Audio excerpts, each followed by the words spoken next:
नाट्यकला रंगों की भाषा भावों की धारा जहाँ मंच पर हर एक किस्सा हमारा नाटक पर आधारित कार्यक्रम नाट्यकला।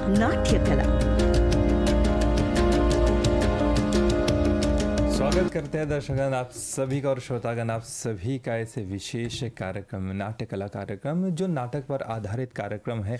आप जो रुचि रखते हैं नाटक पर, आप खेलते हैं, निर्देशन करते हैं या फिर लिखते भी हैं, तो नाटक एक दुनिया होती है जहाँ पे हम समाज में घटी जो घटनाएं होती है उन सभी को लेकर समाज को सीख देने के लिए, समाज को एक आईना दिखाने के लिए नाटक के ज़रिए, मंच के ज़रिए लोगों को दर्शाते हैं। आज बहुत ही सुंदर कार्यक्रम, क्योंकि आज थोड़े से हम इतिहास में आपको लेके चलतेंगे, क्योंकि आज हमारे स्टूडियो में आए हुए हैं चंद्र प्रकाश दसोई जी और विष्णु हरि जी, दोनों गुरुजन हैं। दोनों का हम स्वागत करते हैं। नमस्ते। बहुत ही अच्छा लग रहा है कि आप लोग दोनों दिग्गज है अपने अपने क्षेत्र में। चंद्र प्रकाश दसोई जी, आप हम सब जानते हैं कि आप अब गोपियों के प्रधान हैं और साथ ही साथ आप एक लेखक भी है, नाटक लिखते हैं, नाटक खेलते हैं, निर्देशन भी, फिल्म में भी आपने काम किया है। और गुरुजी विष्णु हरि जी, आपको कौन नहीं जानता, आप तो गमट करने वाले होते हैं, गीत, भोजपुरी गीत गाते हैं और नाटक में भी आपने भाग लिया है। तो चलिए आज आपके जीवन का नाटक का हिस्सा हम आज अपने श्रोताओं के सामने रखेंगे। सबसे पहले चंद्र प्रकाश दसोई जी, हम सब आपको विनय जी से जानते हैं, तो चंद्र प्रकाश मतलब आपका कागज़ का नाम है। ओके, तो विनय बोल दें? प्यार से। गुरुजी विनय। तो आपसे हम शुरू करना चाहेंगे, उस ज़माने में जब आपने नाटक की शुरुआत की, क्योंकि आज का विषय हम नाटक के इतिहास में जानना चाहेंगे, तो आप जब आपने शुरुआत की नाटक में, लिखने से, अभिनय करने से, निर्देशन से, किससे शुरुआत हुई और उस समय, उस ज़माना नाटक कैसा था? बहुत बहुत धन्यवाद। उस समय मैंने शुरुआत की थी उसमें भाग लेकर, तब लिखा नहीं था, लेकिन उससे पहले, उस नाटक से पहले मैं कुछ लिखता था, लिख कर रखता था। फिर पहला नाटक हमारा हुआ, मतलब वन एक्ट प्ले, और हमने भाग लिया। अपने सभी दोस्तों को मैंने बुलाया, हमने काम किया। फिर उस समय यूथ ड्रामा फेस्टिवल हुआ करते थे, 72 में शुरू हुआ था। तो मैं सबसे पहले 75 में नाटक में भाग लिया। तब से आज तक, अभी तक नाटक से जुड़ा हूँ। आपकी उम्र क्या थी उस समय लगभग? उस समय मैं 22-23 साल का था। अच्छा, 23 साल। पूरा नौजवान। अभी भी बिल्कुल। हाँ, तो हमने सोचा कि कुछ लोगों को लेकर, अपने दोस्तों को लेकर कुछ काम करें। मैंने उस समय ऐसे लोगों को चुना जो लोग बोल रहे थे कि ये तो हिंदी नाटक नहीं कर सकता, क्योंकि उस समय एक ऐसी सोच थी कि जो हिंदी पढ़े लिखे हैं, परिचय प्रथमा मध्यमा वो सब किए हैं, वो लोग कर सकते हैं। क्योंकि सोच तो अच्छी थी, क्योंकि बोलने में आसानी होगी, शब्दों के उच्चारण में आसानी होगी। लेकिन मैंने उन लोगों को लिया जिसका कुछ हिंदी से कुछ लेना देना नहीं। और दूसरी बात, जो खेतों में काम करने वाले हैं, जो उस समय टेक्सटाइल इंडस्ट्री हुआ करते थे, अभी जैसा नहीं, 75 की बात कर रहा हूँ। तो लीजिंग जिसको पहले बोलते थे, उसमें काम करना थे। एक मेरा एक कलाकार है, उसका मैं उसकी परमिशन, उसका नाम लेता हूँ विश्वदेव रामचंद। मैंने उसे कहा कि आओ मेरे साथ। मुझे भैया बताए, भैया हम सकब खेले, हम तो हिंदी नहीं पढ़ रहे हैं। तो मैंने कहा भैया आप मुझे अपना समय दीजिए, बाकी हम लोग साथ में मिल के करेंगे। और आज वो इतना अच्छा कलाकार हो गया है। मेरे भी कफन नाटक जब मैंने किया, पूरा नाटक, तो उसको मैंने माधव का रोल दिया। अच्छा, तो कितना कठिन रोल है, और बहुत अच्छा से किया। तो मैं हमेशा सोचता हूँ कि पहले दिन क्या बोल रहा था वो, और आज वो क्या है। तो इसलिए उस समय ऐसे लोगों को लेकर हमने नाटक में भाग लिया।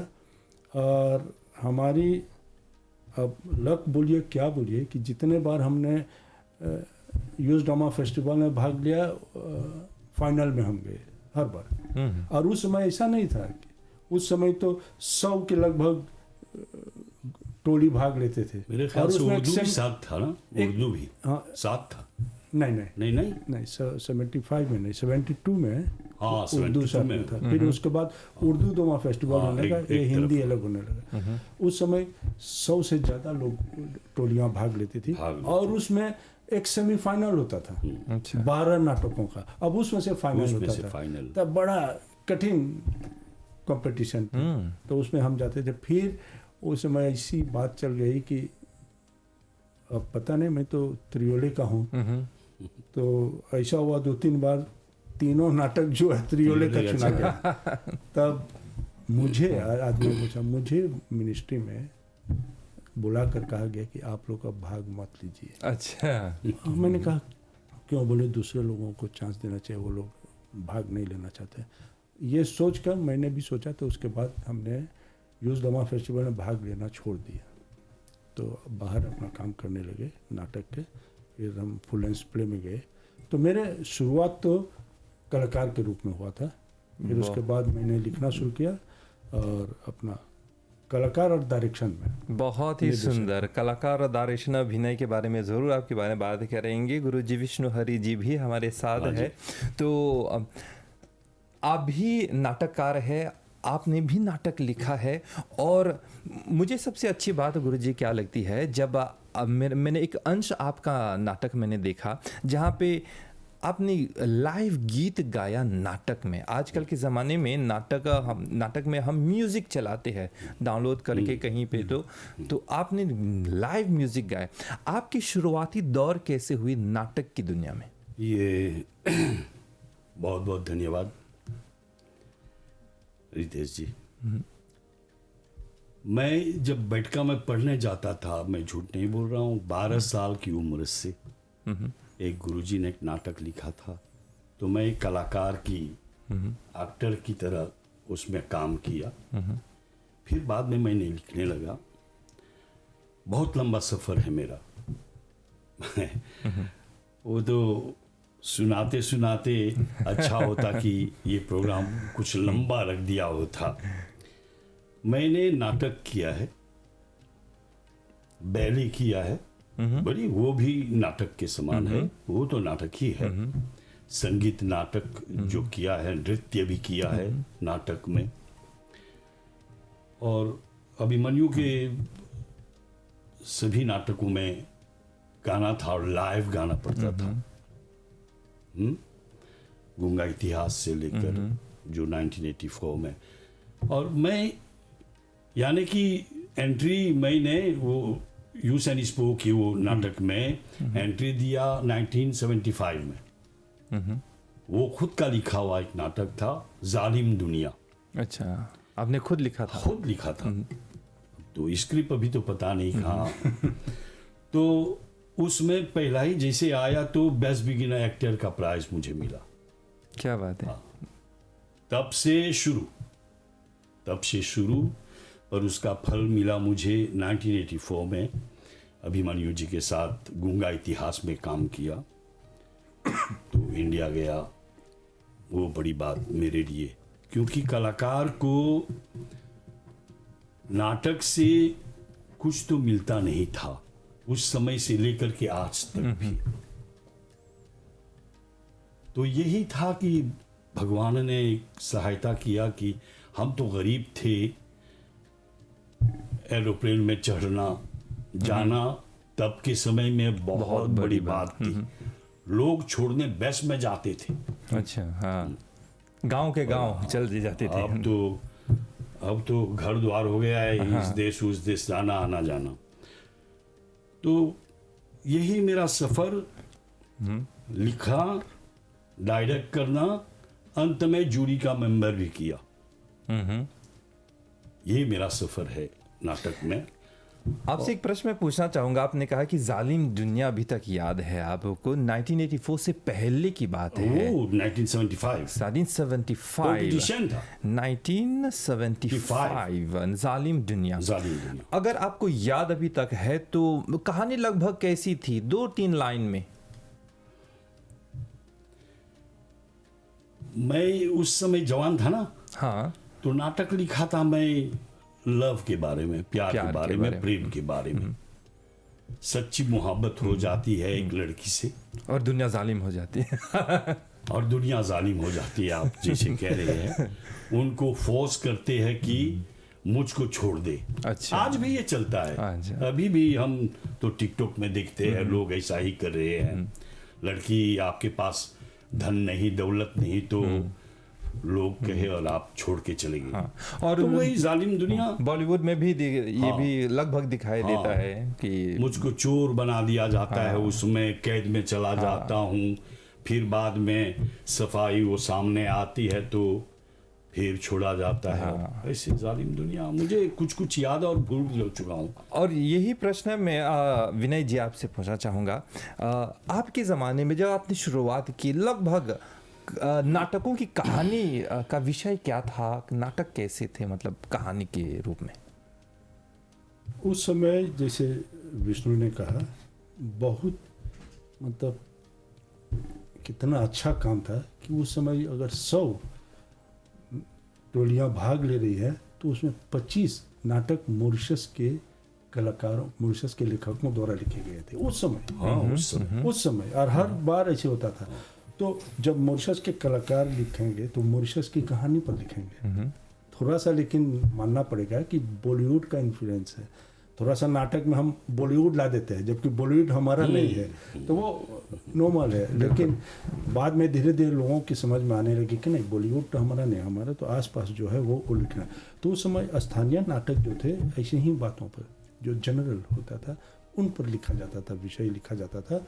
और जो नाटक चुने भी जाते थे, हालांकि वो विदेश के लेखक होते थे, लेकिन उस समय कंपटीशन इतना टफ था कि अगर अच्छा नाटक नहीं, बहुत टफ का चुनाव आपने नहीं किया तो आप फाइनल में नहीं जाएंगे, और उसमें मेहनत नहीं करेंगे तो नहीं जाएंगे। तो इस तरह से कंपटीशन, विशेषकर हिंदी नाटक प्रतियोगिता जो होती थी उसमें कंपटीशन इतना जबरदस्त था। वो क्या बना, वो कंपटीशन एक प्रोत्साहन बना आगे बढ़ने के लिए, कलाकारों के लिए, लेखक, निर्देशक, और पूरा जो हिंदी नाटक था उस समय इतनी ऊंचाई पर पहुंच गया कि आप उस समय के, मैं जब सोचता हूँ कैसे पोट्री थिएटर में होता था, फिर प्लाजा में फाइनल होता था, एमबीसी पूरा डायरेक्ट जिस थर्सडे को होता था, पूरा नाटक और उसका डिस्ट्रीब्यूशन सवेरे से आ जाते थे, वो प्राइज डिस्ट्रीब्यूशन सब, और एक तरह का त्योहार हो गया था फाइनल। तो उस समय ये जो काम होता था, कलाकारों द्वारा जो काम हुआ, ये लोगों को मतलब जबरदस्त इधर खींचा कि नहीं भाई, ये तो लोगों को बताना है, ये जिससे तो लोग देखेंगे, आपका टीआरपी बढ़ेगा। तो इस तरह से वो कहा, और बाकी सभी लोगों ने बहुत अच्छा लिखा, लेकिन उसमें इम्प्रूवमेंट की और आवश्यकता होती है। भारतीय लेखक को भी लेकर के हम करते थे, बहुत सारे नाटक भारतीय लेखक लिखे, और बाकी मॉरिशन, एवं इंद्रजीत, ये बहुत सारे, हरिवदन, काफी हाउस में इंतजार। हाँ, शुरू में क्या था कि हम जब नाटक लिख रहे थे, जैसे मैंने कहा, थोड़ा सा हमें होता नहीं कि अरे खड़े होकर डायलॉग बोलना है और हीरोगिरी जो होता है, जबकि नाटक में वो नहीं चलता है। फिल्मों में जो बात करते हैं, जिस तरह से करते हैं, वो नाटक में बिल्कुल नहीं होता। फिल्मों में जो इमोशन का सीन होता है वो एकदम धीरे से वो बोल सकता है, माँ क्यों रो रही हो माँ। नाटक में इतना धीरे से बोलेंगे तो कोई सुनेगा नहीं। हाँ बिल्कुल। ये डिफरेंस क्या था? उस समय लोगों को ये डिफरेंस पता नहीं होता था। नाटक में बोला जाता है कि मंच पर, ऑडियंस पर अंतिम जो बैठा हुआ है उसको सुनना पड़ेगा, नाटक सुनना चाहिए। मंचन का लक्ष्य ये होता है, हमारा जो ऑडियंस होता है वो हमारा भगवान होता है, उसके लिए हम कर रहे हैं। बाकी हम तो खुद जानते हैं, तो अपने बलबूते, अपने एक्टिंग से जो मैं फील कर रहा हूँ, कराना चाहता हूँ, आप फील कर दें, यही नाटक की सफलता होती है। नाटक जो है हिंदी साहित्य का एक बहुत ही ज़रूरी अंग है। ये मार्के की बात है, जैसे कि आप कह रहे हैं, आप भी कह रहे हैं कि जब कंपटीशन होता था, अभी तक होता है मिनिस्ट्री की ओर से, तो कितने सारे स्थानीय नाटक आते हैं जो हिंदी, हमारे मॉरिशन हिंदी साहित्य के साथ जुड़ जाता है और हिंदी साहित्य को विस्तृत कर देता है। बहुत सारे लेखक उभर कर आते हैं। आपके ज़माने में या फिर आपने देखा है आपकी यात्रा में, ऐसा कौन सा नाटक या फिर ऐसी कौन सी कहानी है जो अभी तक आपके जहन में है, आपकी यादों में है, आपके दिल को छू उस समय या फिर अभी तक? उस समय के नाटकों में जो हमने किया था मुझे बहुत पसंद था और उसमें गुंजाइश थी बहुत कुछ करने की। छतरियाँ, मोहन राकेश के और एक था सृष्टि का आखिरी आदमी। सृष्टि का आखिरी आदमी धर्मयुग के जो संपादक थे डॉक्टर, मैं नाम भूल रहा हूँ, उन धर्मवीर भारती, मैं समझता हूँ धर्मवीर भारती, उनका लिखा हुआ नाटक था शायद इतिहास का, वो जो भी अभी बोला उस नाटक के बारे में। वो बहुत अच्छा नाटक था। क्यों? उसमें कहानी थी, लिखा गया था, लेकिन उसमें डायरेक्टर को छूट थी बहुत कुछ करने को, बात को, क्योंकि नाटक लिखना, देखिए दो तरह के नाटक, एक पढ़ने वाला नाटक होता है, एक मंचित करने वाला नाटक होता है। तो सृष्टि का आखिरी आदमी पढ़ने वाला नाटक था, क्योंकि ऐसी ऐसी चीजें थे उसमें कि आप स्टेज में बता नहीं सकते। तो यहाँ चैलेंज होता है और हमने किया था। उसमें पहाड़ ढह जाता है, कैसे बताएंगे स्टेज में? तो सब लोग अपना अपना दिमाग लगाए, करना है, ये करना है। तो इस तरह के नाटकों का हमने किया था, वो चैलेंज था और ये सब नाटक हमें याद है। एक नाटक मुझे बहुत अच्छी तरह से याद है, उसमें बड़ा अच्छा डायलॉग था और वो 73 में शायद 72 में हुआ था, मैं नाम भूल रहा हूँ। 3 लोग थे उसमें। कोई बातें नहीं, कोई बातें। बहुत अच्छा नाटक था वो, मुझे याद है। हमने भी सुना है सृष्टि के आखिरी आदमी और मोहन राकेश के बहुत सारे नाटक हैं।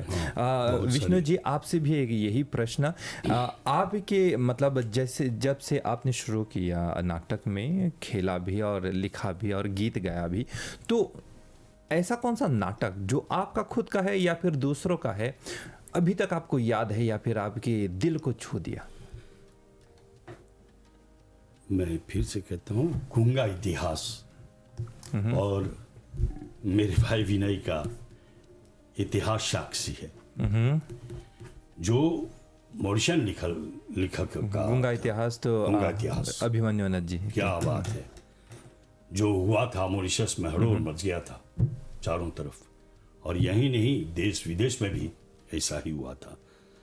वो छूने वाली बात है, क्योंकि हमारे पूर्वजों की बात है, किस तरह से उनको यहाँ लाया गया।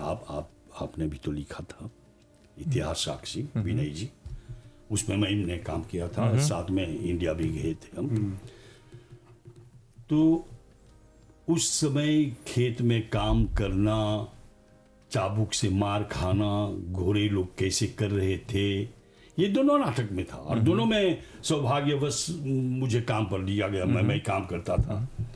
गूंगा इतिहास में एक डायलॉग है जो छोटा सा, जो हमेशा सब कलाकार मुझे चिढ़ाते थे, हंसते थे बोल करके, क्योंकि उसमें वो डायलॉग जो था इतना प्रचलित हो चुका था, कैसे मैं बताऊं।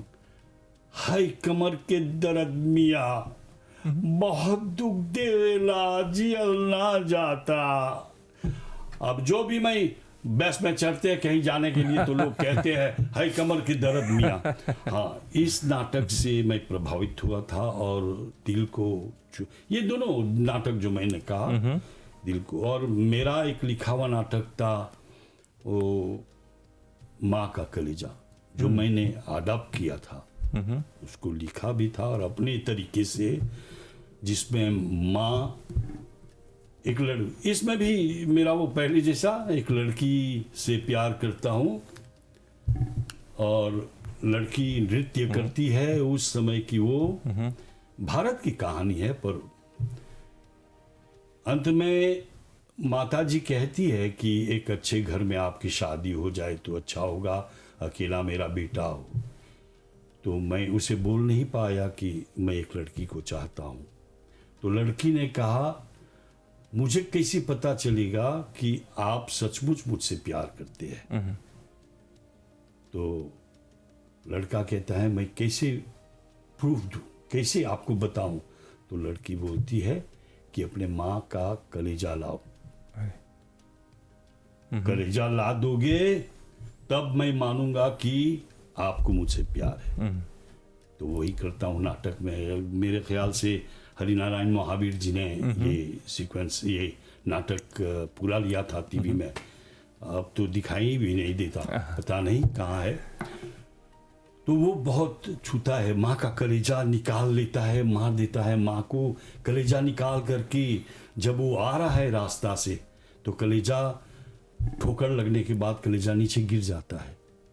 कलेजा में से आवाज आती है, बेटे तुम्हें चोट तो नहीं लगी? अरे वाह, ये बहुत बड़ी बात, बहुत बड़ी। और मतलब अंत में जब लड़की के पास जाता है,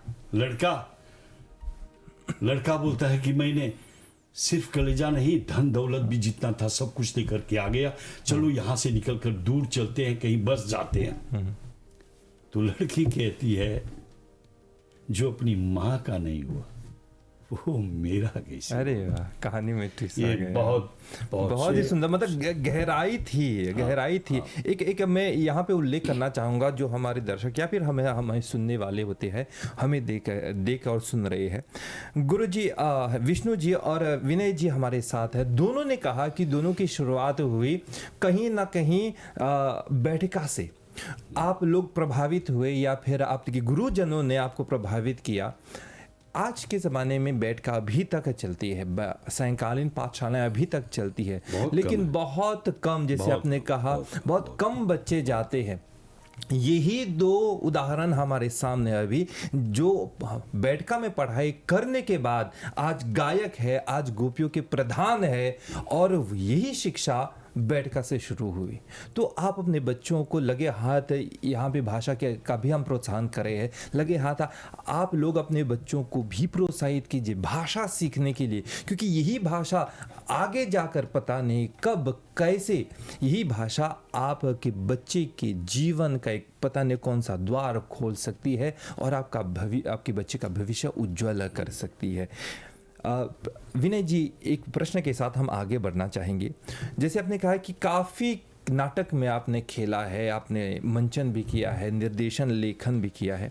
उस समय की ट्रेनिंग, जैसे कि आज अभी कोई भी प्लेन में बैठकर बाहर देश में जाके ट्रेनिंग ले सकता है, अभी देश के बीच में ये म्यूचुअल आ जाता है, लेकिन उस समय में प्रशिक्षण था, ट्रेनिंग थी लोगों को नाटक में भाग लेने के लिए, लेखन करने के लिए, अभिनय करने के लिए। उस समय का कैसा था? अपने बारे में अगर बोलूं तो आप अपने बारे में या फिर आम सार्वजनिक?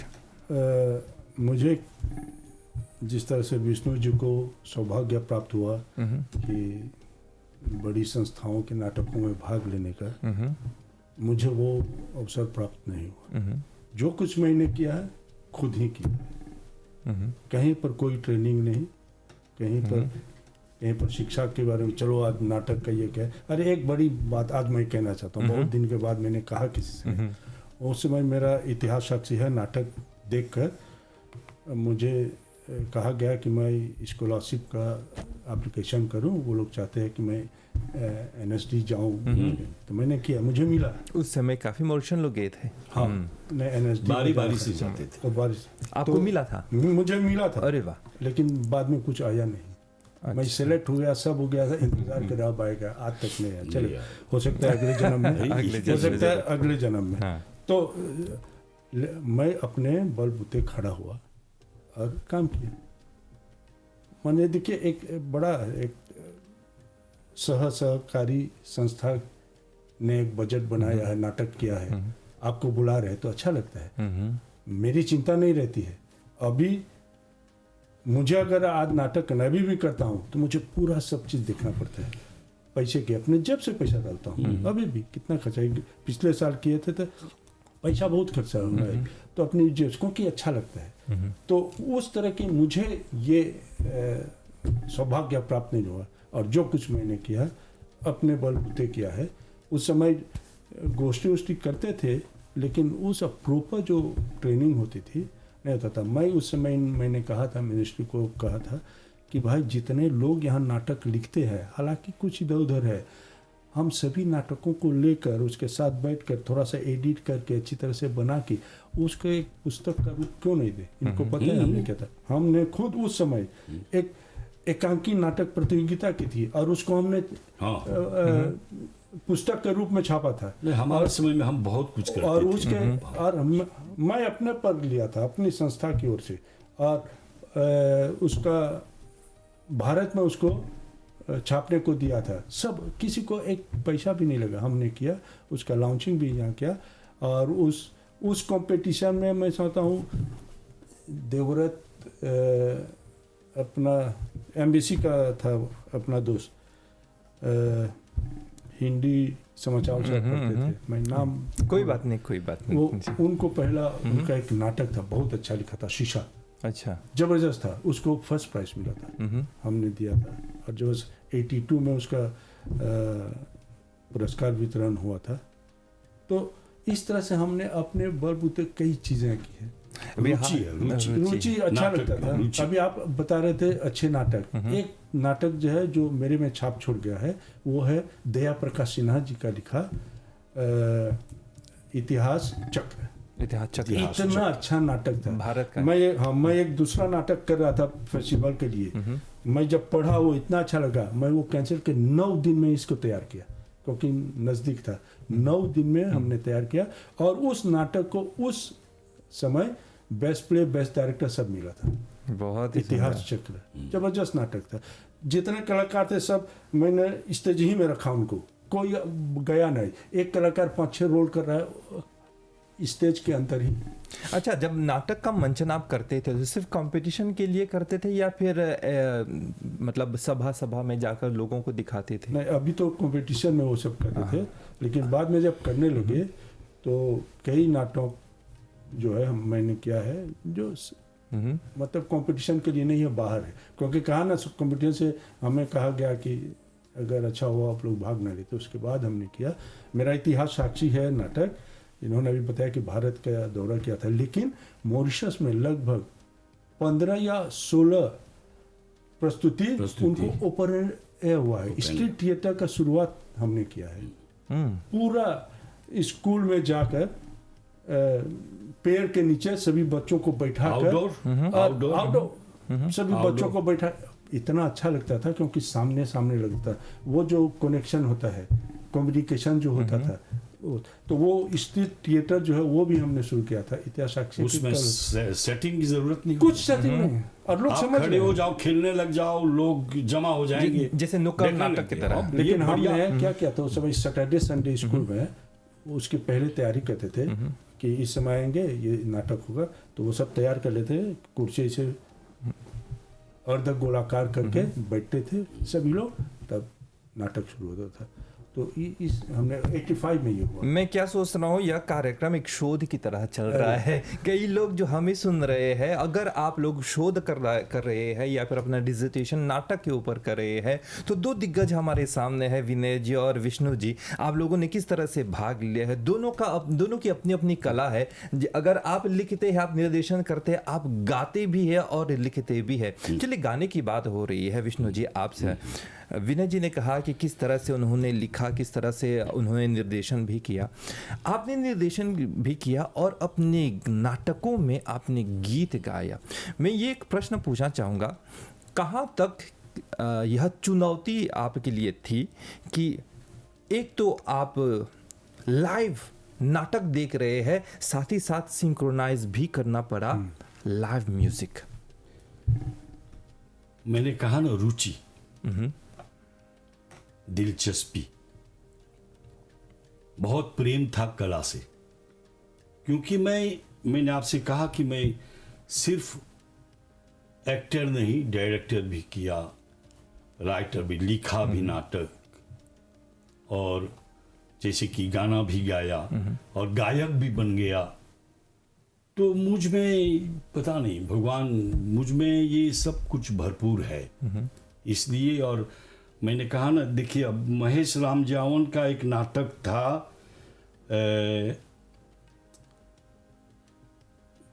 भारत गए थे वो भी, अंधा युग। नहीं, उसमें एक बच्चा की कहानी थी वो, हाँ, याद नहीं आ कोई रहा है बात मुझे। नहीं, आप इसके बारे में हाँ, बता दीजिए। हाँ, हाँ।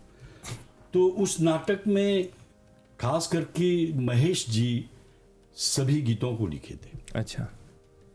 पर उसको कहीं कहीं सुधार करके, क्षमा करे वो अगर सुन रहे हो, तो सुधार करके मैं राग ताल में सब कुछ बिठा करके उस नाटक का मैं सूत्रधार भी बना, लाइव गा रहा था स्टेज पर, मेरे साथ ताबल वादक सब म्यूजिशियन भी थे।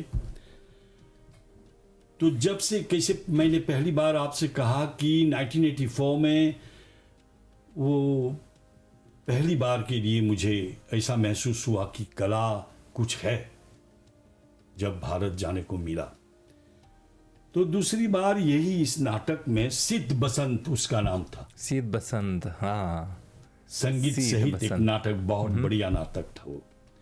तो उसमें सब गाना मैंने कंपोज किया था और मैं ही गा रहा था, लाइव गा रहा था। तो मैं झूठ नहीं कहूंगा, मेरे लिए सबसे बड़ा सर्टिफिकेट जो है, मेरे लिए ऐसा पत्र कभी नहीं मिला। लखनऊ में हम इस नाटक को पेश किए थे। क्या बात। लखनऊ में एक अखबार लखनऊ का, जिसमें ये लिखा गया, और ये मेरे लिए एक सर्टिफिकेट है, लोक गीतों के मुख्य गायक विष्णु हरी ने अपने आवाज के जादू से दर्शकों को रोके रखा। क्या बात है, ये आप दिखाइएगा। आप पढ़ लीजिए, हाँ। सुना दीजिए। जो दर्शक गण या फिर फेसबुक पर हमें देख रहे हैं, रेडियो के जरिए आप तो सुन भी रहे हैं, गुरुजी विष्णु हरी जी ने कहा कि जब लखनऊ गए तो वहाँ के पत्रकार ने कहा, लोकगीतों के मुख्य गायक विष्णु हरी ने अपने आवाज़ के जादू से दर्शकों को रोक के रखा, जाकि प्रकाश का संचालन दर्शकों की आंखों में कटकता रहा। बहुत ही सुंदर। ये आप बता रहे हैं, अभी हाल ही की बात है, सितोहल ब्रदर्स जो है अभी है, काल चक्र, समय चक्र नाम का एक उन लोगों का एक नाटक अभी हाल में दिल्ली में खेला और अन्य जगहों में खेला। वहाँ के पत्रकारों ने भी बहुत ही सुंदर शब्दों में उन लोगों को प्रशंसा की। तो मतलब मॉरिशस छोटा है, लेकिन मॉरिशस में कलाकार जबरदस्त है, बहुत ही सुंदर। ऐसी बात, क्या आपको सर्टिफिकेट चाहिए? यही तो सर्टिफिकेट, यही है, बिल्कुल यही है। ये मेरे लिए कोई फल है, एकदम मीठे फल। कवि ने कहा है कि सच्चे कलाकारों को ना हीरे चाहिए ना मोती, सच्चे कलाकारों को ना हीरे चाहिए ना मोती, मिल जाए अगर आप ऑडियंस की ताली तो भर जाती है इनकी थाली। क्या बात है, बहुत ही सुंदर, बहुत ही सुंदर। तो ट्रेनिंग की बात हम कर रहे हैं, तो अगर इतिहास में फिर से जाएंगे तो हमें याद है कि मोहन महर्षि नाम के एक बहुत ही दिग्गज कलाकार नाटक के आए थे ट्रेनिंग देने के लिए हमारे मॉरिशस कलाकारों को। आप लोगों को विष्णु जी, आपसे उसके साथ भी मैं खेल चुका हूँ, एक दो नाटक खेले थे उसके साथ। मुझे याद नहीं, वो सब नाम भूल जाता हूँ, पर वो भारतीय लेखक का था। मोहन महर्षि जी वो तो एक्सपर्ट था नाटक के लिए, और उसी ने खास करके शुरू किया, और मॉरिशस में उसका बहुत बड़ा हाथ है। फिर उसके बाद हिंदी विश्व सम्मेलन का प्रथम सर्ग जो नागपुर में हुआ था, वहाँ पे मॉरिशस कलाकार अंधायुग खेलने के लिए गए। अंधायुग के सबसे पहला नाटक वही है अंधायुग, धर्मवीर। उसके बाद हम तो उससे पहले क्या मॉरिशस के कलाकार लोग जाते थे भारत में क्या मंचन करने के लिए? नहीं, उससे पहले नहीं। तो शुरुआत वहाँ से हुई। शुरुआत वहाँ से हुआ।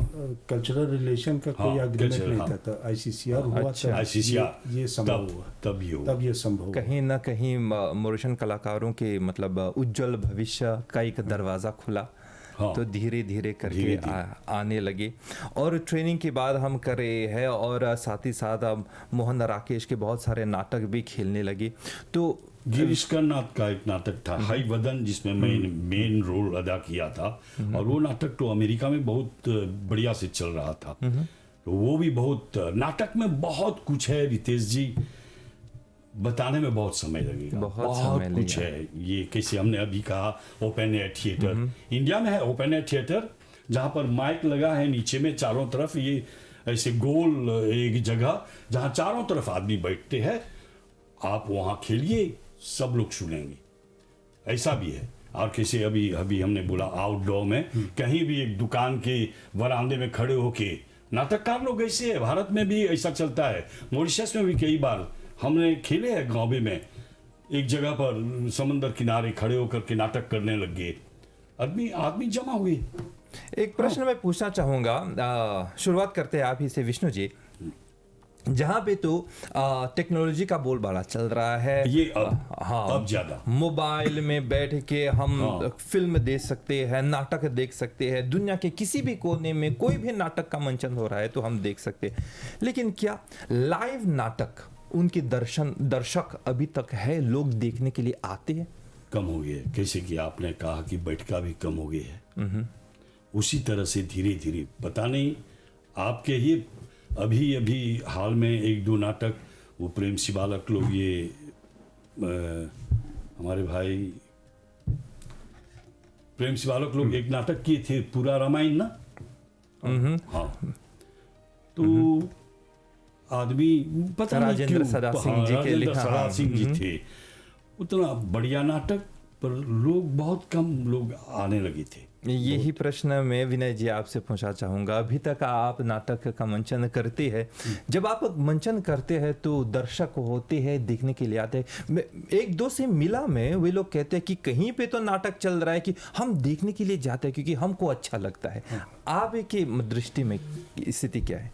नाटक तो अलग चीज़ है, दर्शक अलग है, लेकिन अभी जो मेरा अनुभव है, आप कभी भी नाटक करें, अच्छा नाटक हो, प्रस्तुतिकरण अच्छा हो, लोग आते हैं, केवल आते नहीं है, वो जो प्रेम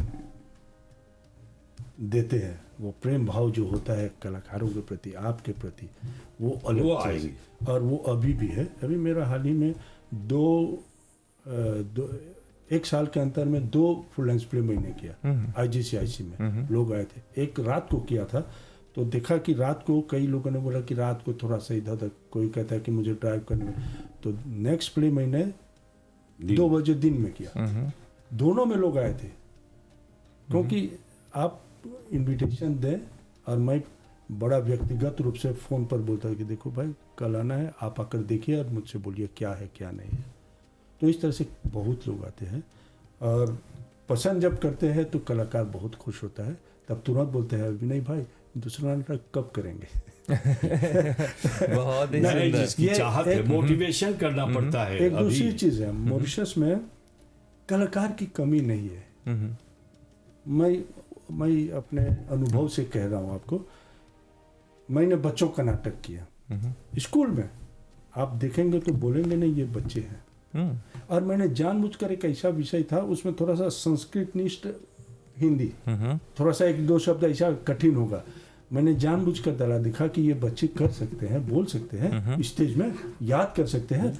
अरे कोई भी कुछ भूला नहीं, जैसे बोलना चाहिए वैसे ही बोला। और 5वीं कक्षा के बच्चे थे, और उस नाटक को हिंदी स्पीकिंग यूनियन में कंपटीशन था इन प्राइमरी स्कूल, उसको सर्वश्रेष्ठ निर्देशक, सर्वश्रेष्ठ नाटक, सर्वश्रेष्ठ प्ले सब मिला था। क्या बात है। उन्हें 2011 में।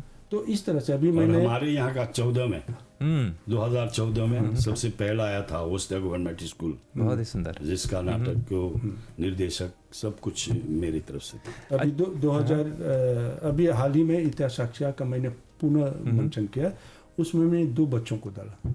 अंत में वो बच्चे बोल रहे थे कि मैं बोल सकता हूँ तुम आना खड़ा होना, उसके परिवार से लेकर क्यों ऐसा किया कि बच्चों का नए लोगों को लाना है। इसमें जो इतिहास साक्षी में जब ये खेला था उस समय इस समय काफ़ी अंतर है, और इस समय उसमें से आधा से ज़्यादा लोग नए हैं। नए लोगों को मैंने डाला क्योंकि नए लोगों को लाना है। इस तरह से हमारा हिंदी नाटक आगे बढ़ेगा। तो कलाकार है, दर्शक है, देखने वाले हैं, चाहने वाले हैं, और कलाकारों को प्यार करने वाले बहुत हैं मॉरिशस में। इस तरह से हमारा हिंदी नाटक आगे बढ़ेगा, हम भी आगे बढ़ते और अपने। एक बात जोड़ देता हूँ, मॉरिशस में मैं चैलेंज कर सकता हूँ कि हिंदी नाटक जितना जो जिस स्तर पर आया है, कोई भी भाषा का नाटक उस स्तर पर अभी आ नहीं पाया है। ये हमारे लिए गर्व की बात है। लेकिन कुछ लोग थितरई है कि हिंदी नाटक को मॉरिशन नाटक नहीं समझते। वो भी मॉरिशन नाटक है, मॉरिशस के है। मॉरिशस के बारे में सोचकर मैं मॉरिशन हूँ, मैं लिख रहा हूँ। जिस भाषा में मैं ज़्यादा अपने को फ्री समझता हूँ, लिखने में ज़्यादा आसानी होती है, तो उसी भाषा को लिखूंगा। बिल्कुल। तो हिंदी करते हैं, और हिंदी की बहुत गुंजाइश यहाँ बहुत लोग मांग करते हैं, और नाटक से हम हिंदी को आगे बढ़ा सकते हैं। सभी भाषा की अपनी मान्यताएं हैं, और नाटक जो है एक भाषा को आगे बढ़ाते, एक भाषा की संस्कृति को भी आगे बढ़ाती है। नाटक अपने आप में एक भाषा है। हाँ, क्योंकि हम हिंदी नाटक के बारे में बात कर रहे हैं, तो विषय पर आते हैं, तो समय भी मैं देख रहा हूँ काफ़ी कम हो गया है। तो आप लोगों ने ज़माने को देखा है, नाटक के समय, नाटक की यात्रा को आप लोगों ने देखा है। तो विनय जी, आपसे मैं शुरू करना चाहूँगा। पहले के नाटक के विषय, कहानी के विषय कैसे थे? आजकल के नाटक के विषय, हम जानते हैं कि समय की मांग होती है तो विषय में थोड़ा सा बदलाव आ जाता है, तो फर्क क्या है इन दोनों में? फर्क नहीं है। फर्क अभी मैं बताऊंगा किस में आया है। नाटक तो वही है, उद्देश्य वही है, और जो विषय हम चुनते हैं वही है। बाहर के विषय, दुनिया से बाहर के विषय कहाँ से लाएंगे? जो आप आसपास बिकता है वही है। और सबके केंद्र बिंदु क्या है? मानवता, ह्यूमैनिटी। बिल्कुल, यही है ना। जो कुछ हम बोलते हैं at the end of the day वही आकर मानवता। लेकिन यहाँ पर प्रस्तुतिकरण में अंतर है। पहले बात को किस तरह से बोला जाता था, आज उसी बात को किस तरह से समझाया जाता है। जैसे आपने कहा, अभी हम नए युग में है, टेक्नोलॉजी आ गई है, तो आज लोग टेक्नोलॉजी की भाषा ज़्यादा समझते हैं। तो हमें नाटक में उसका प्रयोग करना है, लाना है। तो अंतर यहाँ ये होता है, जितना लोग, जो निर्देशक जितना सोच सकता है लोगों के करीब जाने के लिए, क्योंकि नाटक में एक चीज़ बहुत है, आप नाटक लिखे बहुत अच्छा, नाटक का मंचन बहुत अच्छा, लेकिन उसके जो मुख्य चीज़ है, आप दर्शक के करीब कैसे जाएंगे, ये बड़ा की समस्या है। तो वो निर्देशक अपने ऊपर लेता है कि मैं किस तरह से छूऊं इनको, किस तरह से आकर्षित करूं। तो ये जो टेक्नोलॉजी का प्रयोग होता है, इसमें अंतर हुआ है। सामान्य तौर पर विषय तो वही है, कुछ अंतर हुआ है, लेकिन अब हम ज़्यादा खुलकर बड़ा फ्रीली, पहले ऐसा था, एक कॉन्सेप्शन ऐसा कुछ था, लोग सोचते थे कि नाटक ये है, स्टेज जो है वही है, वहाँ खड़ा होकर बोलना है, जबकि नहीं। नाटक का मतलब पूरा हॉल है, ऑडियंस भी नाटक में, ऑडियंस एक पात्र है नाटक का, और मुख्य पात्र है, इम्पोर्टेंट पात्र है। तो ये सब सोचकर अब इस तरह का प्रस्तुत करना, उसमें क्या है कि किस तरह से हम आप तक अपने मैसेज को पहुंचाए ताकि आप समझ जाए। एक चीज़ और मैं आज बोलना चाहता हूँ, मैंने हमेशा इस पर ध्यान दिया है कि नाटक भाषण नहीं होता है। मैंने कई नाटक देखे हैं, उसमें खूब लंबे लंबे भाषण होते हैं, कलाकार देता है, उसका असर उतना नहीं पड़ता है। जबकि उस चीज़ को आप जी कर बताएं, दिखा कर बताएं, तो लोग कंक्लूजन जो है अपना वो लोग निकाल लेंगे। मुझे याद है हमारे गुरुजी, जब हम नाटक पढ़ रहे थे तो गुरुजी ने कहा कि पेट में दर्द है, मैं बोल सकता हूँ पेट में दर्द है, लेकिन बिना बोले अगर मैं पेट को पकड़ के ऐसे, लोग समझ जाएंगे कि पेट में दर्द है। समय अभी चल रहा है, तो गुरुजी आपसे एक और प्रश्न, अंतिम प्रश्न शायद है, तो आपके विषय में हम आपको ले चलते हैं। आप गायक हैं और गीत भी लिखते हैं नाटक के लिए।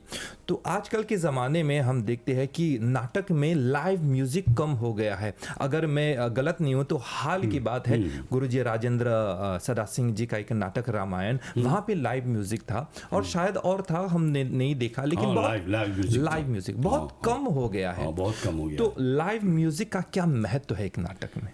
बहुत बहुत महत्व है, क्योंकि और ये इजी भी नहीं है, सहज नहीं है।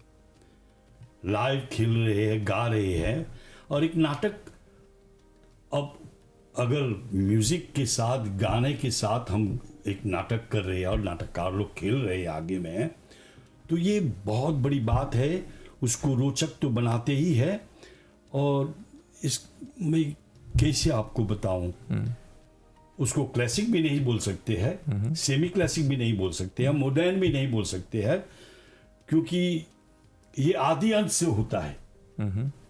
क्लासिकल में ज्यादा चलता है, ये क्लासिकल में ज्यादा चलता है, आदि अंत से एक नाटक भरपूर लगता है। अगर उसमें नृत्य भी डाल दो, कैसे हमने एक नाटक खेला था उर्मिला, विवाह मिश्रा जी। मेरा तो सौभाग्य की बात है कि मैं ऐसे बड़े बड़े कलाकारों के साथ, कैसे विनय जी के साथ खेल चुका हूँ, महेश राम जावन जी के साथ खेल चुका हूँ, प्रेम सिबालक, बड़े बड़े कलाकार पहले के समय के, वो लोग तो बहुत बड़े कलाकार हैं। तो एक नाटक में जब सब कुछ होता है, मैं कथक सीख करके, अच्छा,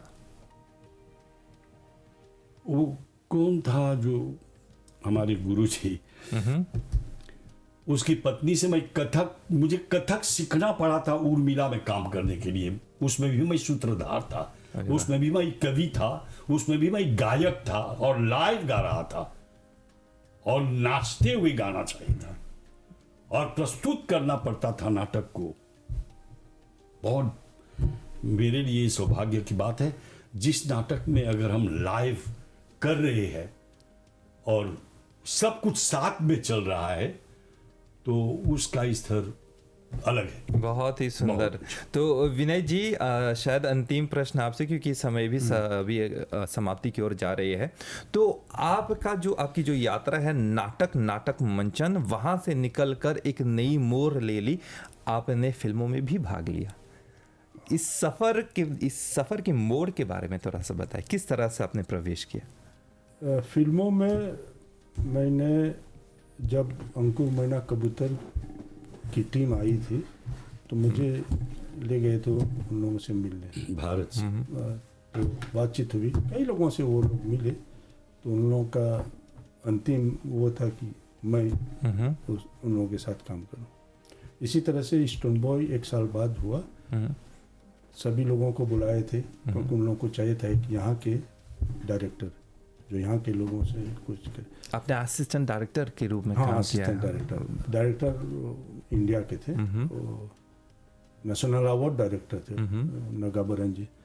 तो जब सबके इंटरव्यू करने के बाद चॉइस हुआ, तो मुझे मैसेज आया कि मैं चुना गया हूँ, और मुझे स्क्रिप्ट देकर वो लोग चले गए, बोले स्क्रिप्ट देखो, लोकेशन ढूंढो, जितना चीज़ है सब इसमें काम करो। तो मेरा एक ही कंडीशन था उसमें, ये लोग चाहते थे कि कुछ इंडिया से भी कलाकार आए, तो मैंने कहा नहीं, मॉरिशस में बहुत कलाकार है जो ये कर सकते हैं। तो आप देखेंगे, बड़ा अच्छा लगेगा आपको कि उसमें केवल 5 लोग भारत के थे जिन्होंने उसमें काम किया था, और जितने लोग दिखते हैं सब मॉरिशस। उसमें स्टूडेंट को भी लिए थे, MGI के स्टूडेंट को, कई लोगों को पूरे देश से, और उन लोग का, और गाना फिल्माया गया है मॉरिशस पर, वो मेरा किया हुआ था। मैंने कहा नहीं, ये लोग कर सकते हैं। राजन था ना उसमें? राजन में वैसा था, राजन था। पर देश के वासी को जब देश की याद आए, क्या बात है, गाना इतना अच्छा है। वो कभी देंगे एमबीसी को बताने चाहिए, जो कलाकार आप बोलेंगे नहीं मॉरिशस है, उसमें वो प्लेबैक कोई और क्या है, लेकिन उसे। तो इस तरह से हमारा काम, फिल्मों में मैंने काम किया, और अभी हाल ही में अंतिम में, इस बारे में मैं थोड़ा लकी हूँ नाटक के बारे में तो लकी नहीं था, तो फिल्मों में लकी है। हाँ एक टीम आई थी हेल्प की शूटिंग, जिसमें हाँ। सनी देओल का भाई क्या बॉबी देओल था, तो उसने भी डायरेक्टर ने मुझे देखा, बात किया, तो मुझे बोला कि देखो ऐसा ऐसा एक रोल करोगे, तो मैंने कहा ठीक है। तो उसमें भी बॉबी देओल के साथ मैंने हेल्प में काम किया। क्या बात है। और सबसे बड़ी चीज़ जो मेरे लिए अनुभव की बात है, स्टोन बॉय के लिए मैं जहाँ जितना लोकल आर्टिस्ट थे सबका डायरेक्शन मैंने किया है फिल्म में। और बॉम्बे गया था बी.आर. चोपड़ा के स्टूडियो में, sound and dubbing and sound में पूरे 35 दिन तक उसमें डबिंग एडिटिंग उस फिल्म का हमने किया है। क्या बात और उसमें है। 7 कलाकारों की आवाज़ मेरी आवाज़ है, तो इसमें मुझे लगता है इस विषय को लेकर एक और कार्यक्रम करना दूसरा चाहेंगे। कार्यक्रम करना आपका अनुभव बहुत एक कम समय है। स्टूडियो में, और बहुत कम समय रह गए हैं, बस 2-3 मिनट में गुरुजी आपका भी आपका सहयोग रहा, आपका अनुभव रहा फिल्मों में, तो हाँ बताइए थोड़ा सा। फिल्म में भी जैसे सागा और जैनियन इमिग्रेंट में काम किया था, जो 35 मिलीमीटर का था, वो भारत से आए थे लोग। ये कुड़ी के बारे में, हमारी यही पूर्वजों के बारे में, उसमें भी काम किया मैंने। बैले में काम किया सूर्या गयान जी के साथ, राम वनगमन, उसमें भी वो चलने का वो नृत्य के स्टाइल में हुआ था, और लाइव म्यूजिक था, लाइव रामायण चल रहा था, जिसमें वो सीता थी और मैं राम का रोल अदा किया था। उसूल में मैं जीउत, ये सब हमारे दोस्त मिल करके, उसूल एक सीरियल था जिसमें हमने खेले थे। वो उसूल किसका, यही मॉरिशस में रहते थे, जिसने हम फिल्म किया, अच्छा, रमेश शर्मा का, उसमें भी काम किया। और ये मैंने बताया ना, सौभाग्य, मैंने बहुत कुछ में, बहुत नाटकों में काम किया, और क्या था भूल जाता हूँ। कोई बात नहीं, समय के साथ हम बूढ़े भी हो चुके हैं ना। नहीं, अभी तक तो लेकिन जवान अभी है। तक कला की पूजा करते हैं। हाँ, विनय जी ने कहा अभी तक तो जवान है हम। बिल्कुल। क्या हुआ अगर बाल सफेद हो गए हैं। तो समय के साथ साथ हमारे कार्यक्रम के अंत तो हम पहुंच ही गए हैं। तो हमारे साथ रहे चंद्रप्रकाश दसोई जी, विनय दसोई जी, नाटककार, अभिनेता, लेखक, निर्देशक और गोपियों के प्रधान। हाँ, एक चीज़ मैं अंत में बोलना चाहता हूँ कि सभी लोग सभी को इसका अनुभव है कि हम बहुत मेहनत करते हैं, नाटक करते हैं, विशेषकर हम हिंदी में करते हैं, क्योंकि हिंदी में आसान है हमारे लिए। हमें क्या चाहिए? सपोर्ट। हमें कई कारणों से पूरा सपोर्ट नहीं मिलता है, जैसे लिखित प्रेस है, तो कारण उनका अपना होगा, लेकिन उस तरह से जैसे औरों को देते हैं हमें नहीं देते हैं। मैं एक तो बधाई दूंगा एमबीसी को, हमेशा से हिंदी कलाकारों, हिंदी नाटक, हिंदी कलाकारों को हमेशा से एक जगह दी है, अपने कार्यक्रम में सम्मानित किया है, इसके लिए। और ये आज का कार्यक्रम एक उदाहरण है, तो आप लोगों को धन्यवाद है। सभी से यही मांग करते हैं कि आप कभी भी कहीं कोई भी नाटक कर रहे हैं, आप उनका सपोर्ट कीजिए, कम से कम जाकर देखिए और उनका हौसला बढ़ाइए। हिंदी नाटक का बहुत बड़ा भविष्य है मॉरिशस में, उससे बहुत काम हो सकता है। धन्यवाद गुरु, धन्यवाद। तो यह कार्यक्रम जो है तो सभी नाटक प्रेमियों के लिए है। तो हर सप्ताह यह नाट्य कला हर गुरुवार को आप देख और सुन पाएंगे। 2 से 3 बजे ये लाइव होता है RM3 और रेडियो मनोरंजन पर, और साथ ही साथ फेसबुक पर और हमारे MBC TV चैनल पर भी आप लोग देख पाएंगे। तो दोनों गुरुजनों को मैं बहुत धन्यवाद देता हूँ, आप आए हुए हैं, इसलिए बहुत धन्यवाद। नमस्कार जी। तो आप लोग देखते रहिए नाट्य कला कार्यक्रम सभी नाटक प्रेमियों के लिए, और साथ देते रहिए हर गुरुवार को 2 से 3 बजे के बीच। हमारी ओर से नमस्कार।